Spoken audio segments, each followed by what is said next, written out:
Oui, bonjour, bonjour Guillaume Pelé, donc Bonsoir. président de Nutritz. On vous interviewe aujourd'hui dans le cadre de l'association Art Urbain dans les territoires, parce que cette année, notre prix d'art urbain pour 2021 concernera la régénération des territoires en frange des villes, bourgs et villages. Et à cette occasion, nous avions vu que vous interveniez dans ces territoires avec votre activité d'agriculture urbaine. Donc, on voulait en savoir plus. Et par ailleurs, et ça, je voulais également vous dire ça, c'est que dans notre organisation, le 10 février prochain, donc la journée du prix urbain, nous organiserons une table ronde sur le thème de l'année, donc cette régénération des franges des villes, bourgs et villages. Et à cette occasion, donc, vous serez invité pour pouvoir échanger avec d'autres acteurs publics et privés sur ce thème, sur cette thématique. Voilà. Donc, merci d'abord d'avance. Et puis, par ailleurs, ces interviews sont organisées dans le cadre d'un cycle mensuel d'interviews d'acteurs du cadre de ville et c'est dans ce cadre-là que nous sommes là ce soir. Voilà. Alors, première question que j'ai envie de vous poser, c'est qui êtes-vous et quelle est l'organisation de votre société? Bonsoir Louis. Moi je suis Guillaume Pelé, le président de Nutritz. Nutritz, c'est une société dont l'objectif est d'amorcer la transition écologique des facteurs de production dans le maraîchage et la pisciculture. Et pour cela, on croit que l'agriculture demain va vraiment être différente de celle d'hier et d'aujourd'hui. Il va vraiment y avoir une décentralisation et une transformation des méthodes de production. Et ça prend en compte notamment cette agriculture urbaine ou périurbaine qui favorise le rapprochement des sites de production, des bassins de consommation et qui est une véritable solution dans cette démarche de smart cities en général. Donc, on développe des solutions qui permettent une production à grande échelle et à faible impact environnemental, et ce, quel que soit l'endroit. On peut produire en toiture, en sous-sol ou en plein champ, Ouais. des fruits, des légumes et des poissons à grande échelle et à très grande qualité pour alimenter les bassins de consommation. Très bien. Alors, vous nous parlez de poissons, là. Pourquoi? Vous avez une spécificité dans votre agriculture? Oui, exactement. On a développé des systèmes de production alternatifs qui sont notamment inspirés de l'aquaponie, une production, Ah, une technique de production millénaire, hein. On n'a rien inventé, on a juste remis au goût de jour une technique qui existe depuis très longtemps avec les technologies qui sont à notre disposition au 21e siècle. Alors, comment ça fonctionne? En fait, on élève des poissons, hein. On est oui. éleveur de poissons, on est aussi éleveur de bactéries, on est éleveur de végétaux, on aime dire. Donc, on élève des poissons et ces poissons, en s'alimentant, comme tous les êtres vivants, ils vont générer des déjections. Ces déjections sont sous forme ammoniaquée et ça, c'est un toxique en fait pour l'environnement, pour tout le monde. Donc, c'est le problème avec la pisciculture.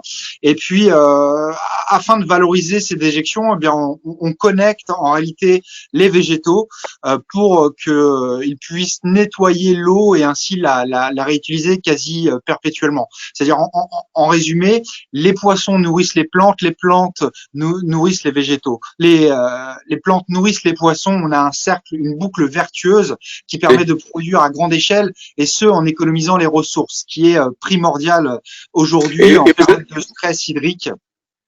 oui, d'accord. Mais et votre activité, vous l'avez commencé quand? Il y a longtemps? Comment ça se passe? Alors, alors on a fait nos premiers essais en 2015 et on a créé Nutritz en Ouais, 2016. Et d'accord. puis, on a ouvert la plus grande ferme aquaponique de France à proximité de Nantes, dans la région maraîchère nantaise, la plus grande, la zone Ouais, la plus dense en maraîchage de France et la cinquième zone la plus dense en agriculture en Europe.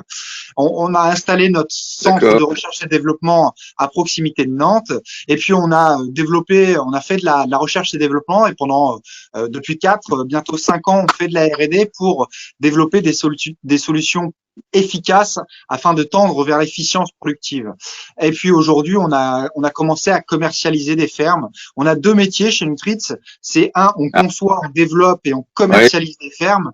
Et puis on a un deuxième métier qui est l'exploitation de sites, des sites qu'on détient en propre ou pour le compte de clients. Voilà. d'accord. Et alors, comment ça se passe? Expliquez-nous, parce que cette agriculture dite urbaine, elle ne nourrit pas les villes. On voit bien que les gens habitent les villes. Les gens sont des urbains aujourd'hui depuis des années. Et comment ça se passe vis-à-vis de l'approvisionnement de ces populations urbaines? Comment se fait votre logistique et votre approvisionnement? Alors nous, on a développé des techniques de production, enfin autour d'un modèle décentralisé, hein, où on croit plus tellement aux énormes exploitations. Alors on différencie les activités, mais Ah, on a développé un modèle à taille humaine avec une large polyculture qui permet d'adresser des marchés de proximité en priorité, donc du circuit ah court, ouais, de la vente directe, parce que le modèle économique, enfin le problème notamment de l'agriculture, ça a été la séparation de la production, de la distribution. Et donc, de retrouver un modèle à taille humaine, à proximité des sites de ouais. production, des bassins de consommation, avec une large polyculture, ça permet vraiment de capter la valeur et de retrouver le schéma initial, hein, d'avoir une agriculture qui nourrit à la fois sa population, mais aussi le producteur. Hein, parce qu'aujourd'hui, il faut noter que 25% des agriculteurs vivent en dessous du seuil de pauvreté en France, que l'agriculture, elle représente 20% des Ouais. émissions de CO2 et que bien souvent, la qualité nutritive des produits que l'on consomme n'est pas au rendez-vous malgré tout cela. Et donc, c'est bien que le modèle est un petit peu obsolète. Le modèle tout chimique, tout mécanique de l'après-guerre, on est encore un peu sur cette dynamique-là, n'est plus du tout en phase avec les attentes du marché et des consommateurs.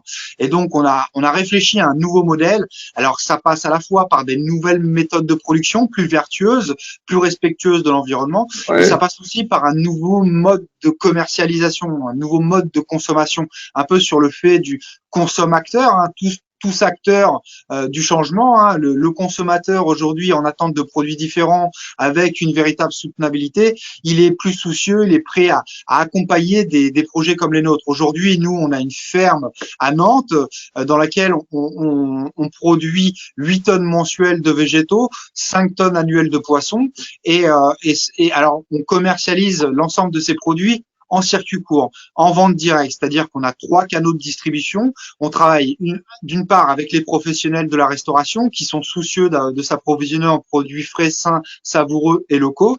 Et puis on travaille aussi avec les particuliers et les plateformes telles que La Ruche qui dit oui. Et donc tout ça nous permet d'adresser nos Ah, clients en circuit court avec on capte le maximum de la valeur et donc d'avoir des produits à haute qualité à des tarifs compétitifs pour les consommateurs.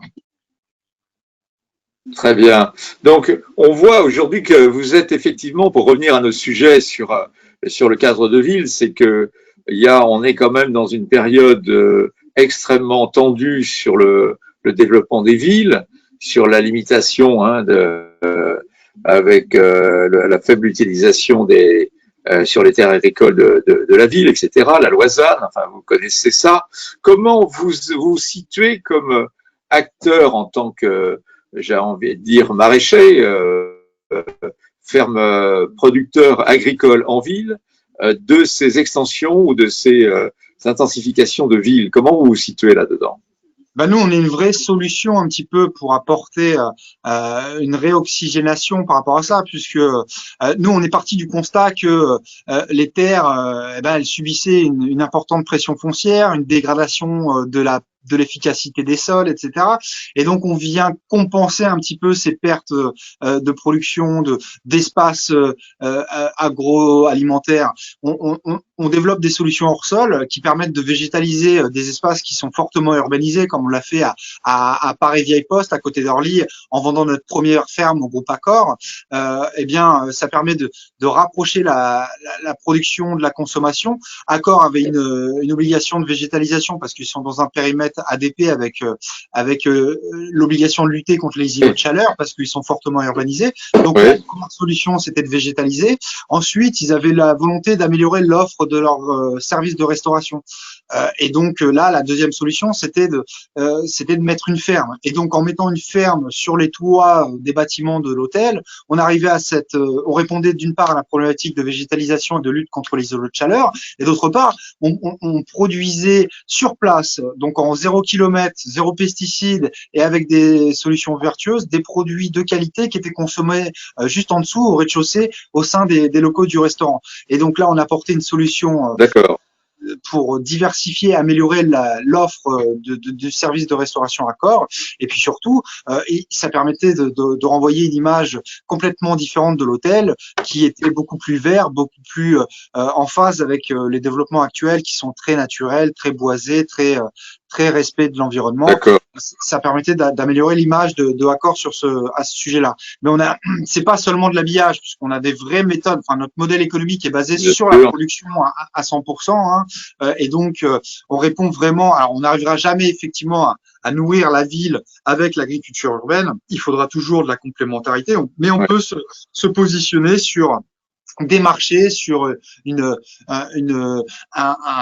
réseau de consommateurs que l'on va adresser et qui vont permettre d'avoir une soutenabilité économique. Et donc, si le nombre de projets tels que Nutritz les conçoit se multiplie, on va vraiment avoir un impact demain sur la production agricole, sur les émissions de CO2 et sur la qualité des produits consommés. Très bien. Alors, comme je vous le disais au début de l'interview, comme le thème d'art urbain dans les territoires cette année, ce sont les franges, effectivement, de ces villes, bourgs et villages, et les interactions avec les centralités, j'ai envie de vous dire, on est bien dans cette interface entre le monde agricole et le monde urbain. Comment vous vous situez, vous, vis-à-vis du monde agricole ? Nous, on est une passerelle. On n'est absolument pas isolé. Hein. On est une solution alternative, comme je le disais au début. C'est-à-dire que aujourd'hui, le monde agricole, il a eu un développement. Vous êtes membre de l'AFO. J'ai vu que vous étiez membre de l'AFO. Non, c'est ça. Ouais, c'est ça. On fait partie de l'AFOP, l'Association française d'agriculture urbaine professionnelle. D'accord. Ouais. On considère que on est une passerelle entre les deux mondes, justement. D'accord. Entre le monde agricole et le monde urbain, qui est totalement déconnecté. Et en fait, nos solutions de production permettent à la fois de répondre à ces problématiques alimentaires, mais ça a aussi toute une logique de pédagogie et de formation sociale, etc. Voilà. Dans le milieu urbain qui est souvent déconnecté par rapport à ça et qui en a besoin. On n'a pas forcément bien fait le développement des villes au cours des années passées, et ça permet de remettre la nature en ville, entre guillemets, de la graine à l'assiette en 5 minutes. C'est simple, hein. Aujourd'hui, Nutritz, par exemple, en Loire-Atlantique, on est partenaire du rectorat et on reçoit les classes de seconde biologique afin de leur expliquer comment fonctionnent nos solutions de production, qui sont des agro-systèmes en réalité, puisqu'ils sont écologiques et soutenables à long terme.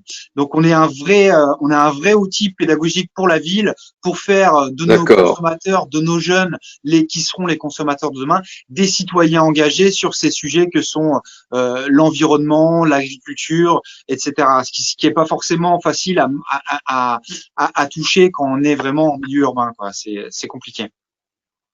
Et vis-à-vis du monde des marchés, parce que des marchés, comment vous vous situez vis-à-vis des commerçants dans les villes, des restaurants, comment ça se passe quand vous arrivez avec vos fermes urbaines en ville? Comment ça se passe? On suscite l'adhésion tout de suite. Par exemple, là, nous, on a plusieurs projets qui ouvrent en Île-de-France et D'accord, on n'a presque pas besoin de faire de démarchage commercial. Les gens sont déjà venus à nous en fait, parce que d'accord, aujourd'hui, il y a une vraie attente de la part des concitoyens, de nos concitoyens sur ces sujets-là, sur les sujets d'accord. alimentaires, que ce soit pour leurs enfants et donc avec les écoles, mais aussi pour les professionnels de la restauration et des métiers de bouche. Il y a une frange significative de ces acteurs qui souhaitent améliorer leurs sources d'approvisionnement et la qualité intrinsèque des produits qu'ils distribuent. Et donc, à chaque fois qu'on ouvre un projet, qu'on a une démarche qui aboutit, on a une vraie, ça suscite vraiment l'adhésion des acteurs locaux, des différents bords, et donc c'est extrêmement enrichissant pour nous, c'est très facile en fait. Hein. On apporte entre guillemets du bonheur et il y a rien à faire quoi. Ça déroule tout seul. Pour ceux qui nous écoutent et nos adhérents, qu'ils soient collectivités ou maîtres d'ouvrage ou concepteurs, juste un mot sur votre modèle économique. On a besoin de comprendre comment vous fonctionnez. Est-ce que vous êtes investisseur, vous êtes promoteur de vos fermes, vous êtes exploitant, comment ça fonctionne? Eh bien, ça dépend en fait. Il y a des projets qu'on va mener en propre, effectivement, comme ça a été le cas à Nantes ou comme ça va être le cas dans d'autres endroits aujourd'hui. Et puis il y a des projets où on commercialise la ferme, c'est-à-dire qu'on n'est pas propriétaire de la ferme, D'accord, et donc on réalise l'ingénierie plus le déploiement pour le compte d'un client. Et puis après, en fonction du schéma retenu, soit il va gérer lui-même sa ferme. Donc là, par exemple, on a vendu une ferme à un agriculteur, quelqu'un qui fait du bœuf, et il voulait avoir une profondeur de gamme plus importante parce qu'il est déjà en circuit court. Et donc là, ouais, c'était pertinent de diversifier sa production, notamment avec les poissons. Donc aujourd'hui, il a un bœuf de très haute qualité. Il va pouvoir l'associer à de la truite locale de très haute qualité et donc proposer à ses clients un autre produit que son bœuf. Ça, c'est intéressant pour lui.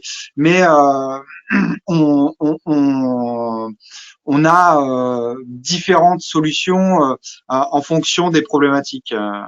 Je ne sais plus d'accord. quelle était la question Non, la exactement. question, c'est sur le montage économique, c'est sur le modèle Ah oui, économique de la ferme. le montage économique. Donc ça, soit on commercialise la ferme et le client va l'exploiter, comme là c'était le cas D'accord, avec d'accord, le producteur de bœuf. Soit, par d'accord, exemple pour Accor, eh bien on a vendu la ferme, Accor est propriétaire de la ferme, mais il n'était pas question pour eux de l'exploiter. Donc on leur a vendu une solution d'exploitation également, c'est-à-dire que c'est nous qui exploitons pour leur compte la ferme et qui nous chargeons de la commercialisation. Voilà, aujourd'hui il y a une souplesse, on offre un éventail de services assez large pour avoir des projets qui puissent tenir la route sur du long terme. Donc on a un modèle économique, nous on n'a reçu aucun euro d'argent public jusqu'à maintenant, on a un fonctionnement qui est uniquement basé sur la production, avec en complémentaire bien sûr la pédagogie, l'événementiel, mais on est rentable, on développe des fermes et on en a beaucoup. On a une excellente traction commerciale. On a beaucoup de demandes aujourd'hui, que ce soit du monde privé ou du monde de la sphère publique, hein, ou des collectivités. Beaucoup d'accord. de maires ou de régions, de départements aujourd'hui s'interrogent et souhaitent réinternaliser une partie de leur production pour améliorer leur indépendance par rapport à l'alimentation, parce que c'est une vraie solution en fait, la ferme urbaine dans la logique de smart cities aujourd'hui pour améliorer l'empreinte écologique d'un territoire. Il y a des leviers assez simples à actionner qui sont d'améliorer la dépendance d'un territoire par rapport à sa production alimentaire, améliorer la dépendance d'un territoire par rapport à son approvisionnement sur l'énergie, ou améliorer la dépendance du territoire par rapport à ses gestions et notamment des déchets, à la gestion des déchets et notamment à la gestion des déchets organiques. Et ça, ce sont des leviers que l'on vient actionner quand on a une ferme urbaine telle qu'on peut le voir à Colombes ou à la Défense en 2021 avec Nutris. Très bien. Donc, écoutez, et juste un dernier mot sur vos projets. Manifestement, donc, vous êtes acteur maintenant du développement de la ville, que ce soit à la campagne, que ce soit en cœur de métropole, si j'ai bien compris.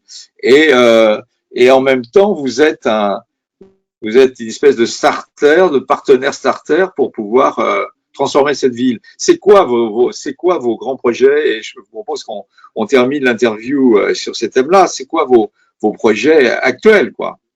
Alors, on a un super projet là qui va arriver, alors qui prend un peu de retard avec les événements Covid là, de 2020, mais qui va être livré en 2021 à Colombes, Ah, dans la première couronne parisienne, où là, on avait Nexity, un acteur de la ah promotion oui, immobilière, qui construit un programme immobilier à proximité de la 86, l'autoroute 86, et donc il y avait un d'accord. besoin de faire un mur anti-bruit, anti-pollution. Et donc, ils allaient construire quelque chose de passif comme on le faisait dans les années 80, et puis on leur a expliqué que c'était un petit peu dommage, qu'il pouvait être un petit peu plus innovant, que si on donnait un peu de profondeur à ce mur anti-bruit, on pouvait en faire un bâtiment et notamment une ferme urbaine qui, de manière passive, répondrait à ces besoins de mur anti-bruit, anti-pollution, et puis de manière active permettrait de produire des fruits, des légumes, du poisson et de la spiruline pour alimenter le bassin colombien en produits frais, sains et savoureux. Et donc ça, c'est acté, ça sort en 2021.